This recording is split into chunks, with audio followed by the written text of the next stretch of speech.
Hello coders, तो कैसे हैं आप सब लोग। तो आज के इस वीडियो में बात करने वाले हमारे जो एनएसटीसी सीरीज़ के जो क्वेश्चंस हैं उनके बारे में। बाकी इससे पहले हमने कुछ वीडियोस और बनाए हैं एनएसटीसी सीरीज़ के बारे में, तो आप प्लेलिस्ट में जाके चेक कर लीजिएगा, ठीक है। तो अभी हम देख लेते हैं क्वेश्चन नंबर 4, ठीक है। तो यहाँ पे क्या है, यहाँ पे पेशेंट की एज 54 ईयर है, ठीक है। इसका मतलब क्या है, हम इसको कंसिडर नहीं करेंगे। अगर पेशेंट की एज अगर हमारी 1 साल से कम या 70 साल से ज़्यादा होती है तब हम पेशेंट की एज को कंसिडर करते हैं, ठीक है। नेक्स्ट उसका प्रोसीजर कौन सा हुआ है, यहाँ पे उसका ओपन प्लूरा बायोप्सी हुई है, ठीक है। अभी यहाँ पे क्या है, एनेस्थीसियोलॉजिस्ट मेडिकली डायरेक्ट कर रहा है 2 अदर केसेस को, ठीक है। और साथ में एक CRNA को भी यहाँ पे वो डायरेक्ट कर रहा है, ठीक है। तो और लास्ट में यहाँ पे उन्होंने क्या पूछा है कि हमें बोथ प्रोवाइडर्स के लिए यहाँ पे बिल करना है, ठीक है।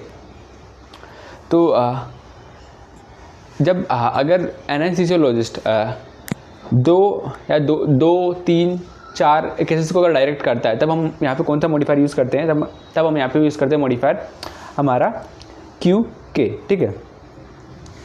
नेक्स्ट थिंग क्या है, यहाँ पे इन्होंने बोला कि दोनों प्रोवाइडर के लिए हमें बिल करना है, ठीक है।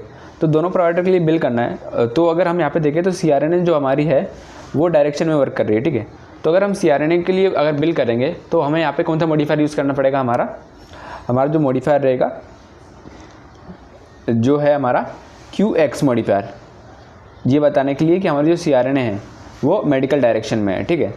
तो अभी हम ऑप्शंस को देख लेते हैं। हमारा पहला ऑप्शन है 00540, इसके साथ उन्होंने मॉडिफायर यूज़ किया है AA और QZ, ठीक है। तो AA हम मॉडिफायर यूज़ नहीं करेंगे क्योंकि यहाँ पे जो एनेस्थीसियोलॉजिस्ट है वो एनेस्थीसिया खुद से नहीं दे रहा है, वो इन टोटल 3 केसेस को डायरेक्ट कर रहा है, ठीक है। तो हम यहाँ पे क्या हमारा QK मॉडिफायर यूज़ करेंगे, तो ये भी हमारा यहाँ पे राइट आंसर नहीं रहेगा। अभी ऑप्शन बी देख लेते हैं, ठीक है। तो यहाँ पे क्या उसने QK मॉडिफायर भी यूज़ किया है एनेस्थीसियोलॉजिस्ट की सर्विस को बिल करने के लिए, और यहाँ पे उसने QX मॉडिफायर यूज़ किया है CRNA की सर्विस को बिल करने के लिए, ठीक है। तो यही हमारा यहाँ पे राइट आंसर रहेगा, ठीक है। अभी हम देख लेते हैं ऑप्शन नंबर C। तो यहाँ पे इन्होंने क्या किया है, यहाँ पर भी उन्होंने QK मॉडिफायर का यूज़ नहीं किया है और QZ मॉडिफायर का यूज़ किया है। तो QZ मॉडिफायर का यूज़ करते हैं जब जो CRNA है वो बिना किसी डायरेक्शन में अगर एनेस्थीसिया परफॉर्म करती है तब हम ये QZ मॉडिफायर यहाँ पे यूज़ करते हैं। तो ये भी हमारा राइट आंसर नहीं रहेगा। अभी हमारा जो ऑप्शन नंबर D है 00541, इसके बाद उन्होंने QK मॉडिफायर यूज़ किया है और QX मॉडिफायर यूज़ किया है। इसका मतलब ये दोनों मॉडिफायर हमारा यहाँ पे जाएगा, ठीक है। अभी हमें देखना है कि हमारा जो कोड है 00540 यहाँ पे राइट रहेगा या फिर हमारा जो कोड है 00541 जो कि हमारा ऑप्शन नंबर D में है वो यहाँ पे राइट रहेगा, ठीक है। तो अगर आप कोड चेक करोगे 00540 तो ये हमारा किसके लिए, अगर हमारा लंग्स प्लूरा पे अगर कोई सा प्रोसेस चलता है, ठीक है, तब हम ये यहाँ पर 00540 यहाँ पर यूज़ करते हैं। और जो हमारा कोड है 00541 ये हम कब यूज़ करते हैं, जब हमारा लंग्स प्लूरा इन सब पे अगर प्रोसेस चलता है और इस प्रोसीजर के दौरान अगर वो एक लंग का वेंटिलेशन करते हैं, ठीक है, 1 लंग वेंटिलेशन को यूटिलाइज़ करते हैं, ठीक है, तब हम यहाँ पे क्या हमारा 00541 यहाँ पे यूज़ करते हैं। अगर आप क्वेश्चन चेक करोगे तो यहाँ पे आपको ऐसा कुछ भी की टर्म नहीं मिलेगा कि यहाँ पे उन्होंने 1 लंग वेंटिलेशन का यहाँ पे यूज़ किया, ठीक है। इसलिए हमारे यहाँ पे राइट आंसर क्या रहेगा 00540, मतलब ऑप्शन नंबर B। अभी नेक्स्ट क्वेश्चन देख लेते हैं। यहाँ पे एक पेशेंट है, उसका सर्वाइकल सर्जरी यहाँ पे हो रही है, ठीक है। और यहाँ पे पेशेंट की जो एज है 54 ईयर है, इसका मतलब हम एज को कंसिडर नहीं करेंगे। और यहाँ पे लिखा है उन्होंने पेशेंट हेल्दी है, ठीक है। तो हमने क्या देखा, अगर पेशेंट हेल्दी रहता तो हम यहाँ पे क्या हमारा physical status modifier P1 use करते हैं, ठीक है। तो अभी हम देख लेते हैं कि जैसे कि पेशेंट यहाँ पे इन्होंने लिखा है पेशेंट हेल्दी है, ठीक है। तो हम देख लेते हैं किस किस ऑप्शन में हमारे यहाँ पे P1 मॉडिफायर यहाँ पे यूज़ किया गया है। तो हमारा ऑप्शन A और D में यहाँ पे P1 मॉडिफायर नहीं है, तो हम ऑप्शन A और D को यहाँ पे एलिमिनेट कर देंगे।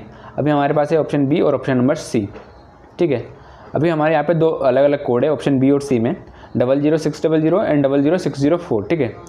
तो अगर आप कोड चेक करोगे 00600 तो ये हम कब यूज़ करते हैं, जबकि हमारा कोई सा प्रोसीजर हो रहा है हमारा कहाँ पे सर्वाइकल स्पाइन पे, तब हम यहाँ पे क्या हमारा 00600 यहाँ पे यूज़ करते हैं। और वहीं हमारा जो कोड है 00604 हम कब यूज़ करते हैं, जबकि हमारा जो सर्वाइकल स्पाइन में प्रोसीजर हो रहा है वो हमारा सिटिंग पोजीशन में अगर होता है तब हम यहाँ पे क्या हमारा 00604 यहाँ पे यूज़ करते हैं। तो अभी हम चेक करते हैं कि हमारा जो सर्वाइकल स्पाइन पे जो प्रोसीजर हो रहा है यहाँ पे सर्वाइकल सर्जरी उसकी हो रही है, ठीक है। अभी हम देखते हैं कि क्या उसकी ये सर्जरी जो सिटिंग पोजीशन में है। तो अगर आप क्वेश्चन को चेक करोगे तो यहाँ पे आपको मिलेगा कि टर्म की सिटिंग पोजीशन में यहाँ पे उसकी क्या प्रोसीजर को परफॉर्म किया गया है। इसका मतलब क्या है, हमारा जो राइट कोड रहेगा वो कौन सा रहेगा 00604, ठीक है। तो इसके अकॉर्डिंग हमारा ऑप्शन नंबर C हमारे यहाँ पे राइट रहेगा। हम देख लेते हैं यहाँ पे क्या हो रहा है। जो पेशेंट है उसको ना COPD है, ठीक है। तो जो इन्होंने बताया कि जो पेशेंट है COPD है वो हमारे किस में आता है, सीवियर सिस्टमिक डिसीज़ में आता है, ठीक है। बाकी उसका यहाँ पे कौन सा प्रोसीजर परफॉर्म हो रहा है, वहाँ पे उसका CABG यहाँ पे हो रहा है, ठीक है। और इस प्रोसीजर के दौरान इन्होंने कार्डियोपल्मोनरी बाईपास और सेल सेवर का यूज़ किया है, ठीक है। तो ये सारे हमारे की टर्म्स है इस क्वेश्चन में, ठीक है। तो अभी यहाँ पे इन्होंने बोला कि जो है COPD वो सीवियर सिस्टमिक डिसीज़ है, ठीक है। तो अगर हमारा सीवियर सिस्टमिक डिसीज़ रहता है तब हम यहाँ पे क्या हमारा P3 मॉडिफायर यहाँ पे यूज़ करते हैं, ठीक है। तो इसके अकॉर्डिंग अगर आप ऑप्शन को देखोगे, ऑप्शन नंबर B और ऑप्शन नंबर D, यहाँ पे इन्होंने P4 मॉडिफायर यूज़ किया, इसलिए हम इन दोनों ऑप्शन को एलिमिनेट कर देंगे, ठीक है। अभी हमारे पास ऑप्शन बचा ऑप्शन नंबर A और ऑप्शन नंबर C। अभी नेक्स्ट क्या है, जो हमारा कोड है 00562 और 00567, इन दोनों में हम डिफरेंस देख लेते हैं। इन दोनों में हमारा क्या डिफरेंस है। तो हमारा जो कोड है 00562 ये हम कब यूज़ करते हैं, जबकि हमारा क्या यहाँ पे प्रोसीजर चल रहा होगा हमारा हार्ट पे, पेरिकार्डियल सेक पे या फिर ग्रेट वेजल्स ऑफ चेस्ट पे अगर कोई सा प्रोसीजर चलता है, ठीक है।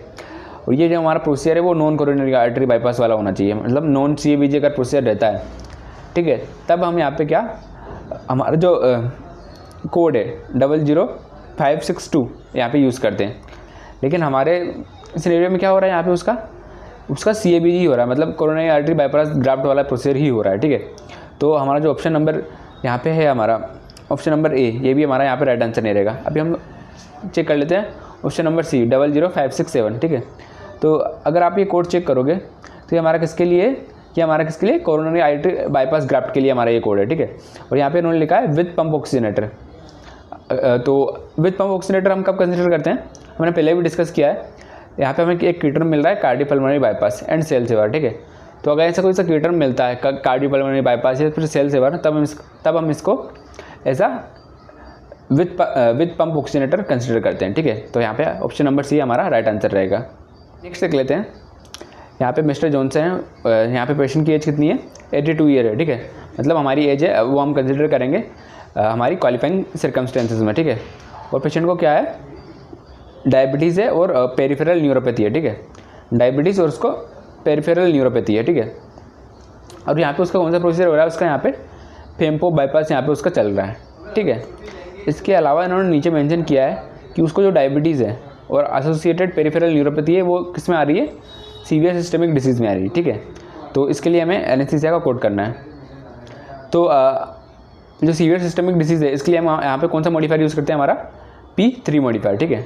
तो इसके अकॉर्डिंग अगर आप चेक करोगे ऑप्शन नंबर C और ऑप्शन नंबर D, तो यहाँ पर इन्होंने P2 मॉडिफायर यूज़ किया है। तो ये जो हमारे दोनों ऑप्शन है इनको हम एलिमिनेट कर देंगे। अभी नेक्स्ट क्या है, यहाँ पे क्या है, पेशेंट की एज इन्होंने कितनी देकर रखी है, 82 ईयर, ठीक है। 82 ईयर यहाँ पे पेशेंट की एज इन्होंने देकर रखी है। इसका मतलब क्या है कि हमारा जो क्वालिफाइंग सर्कमस्टेंसेस वाला जो कोड है 99100 ये हम कोड कर सकते हैं, ठीक है। अभी हम बस ये चेक करेंगे कि ये जो हमारा कोड है 99100 इसके साथ में ये हमारा जो इसमें गाइडलाइन में लिखा है वो वाला कोड तो यहाँ पे ऑप्शन में नहीं है। तो अगर आप कोड चेक करोगे 01270, ठीक है, तो वो यहाँ पे आपको गाइडलाइन में नहीं मिलेगा। इसका मतलब हम जो ये कोड है 01270 इसके साथ 99100 यहाँ पे यूज़ कर सकते हैं। अभी हम देखते हैं कि 01270 एंड 01272 में हमारे यहाँ पे क्या डिफरेंस है। तो हमारा जो कोड है 01270 ये हम कब यूज़ करते हैं, जबकि पेशेंट का यहाँ पे प्रोसीजर हो रहा है आर्टरीज पे प्रोसीजर हो रहा है अपर लेग की, ठीक है। इस साथ में उसका बाईपास ग्राफ्ट भी है अगर, ठीक है, तब हम यहाँ पे क्या हमारा 01270 यहाँ पे यूज़ करते हैं, ठीक है। और जो हमारा कोड है 01272 ये हम कब यूज़ करते हैं, जब फ्यूमरल आर्टरी लाइगेशन होता है, ठीक है। तो अगर आप सिनेरियो को चेक करोगे तो यहाँ पे क्या फेम्पो बाईपास हो रहा है हमारे यहाँ पे। इसका मतलब हमारा फ्यूमरल आर्टरी लाइगेशन तो यहाँ पे नहीं हो रहा है, ठीक है। तो हमारा जो ऑप्शन नंबर B है वो यहाँ पे हमारा राइट आंसर नहीं रहेगा, क्योंकि ये किसके लिए, फ्यूमरल आर्टरी लाइगेशन के लिए। और जो हमारा ऑप्शन नंबर A है ये हमारा यहाँ पे राइट आंसर रहेगा। तो गाइस आई होप आपको वीडियो अच्छा लगा होगा, और वीडियो अगर आपको हेल्पफुल लगा हो तो वीडियो लाइक जरूर से कर देना, ठीक है। तब तक के लिए बाय, मिलते हैं नेक्स्ट वीडियो में।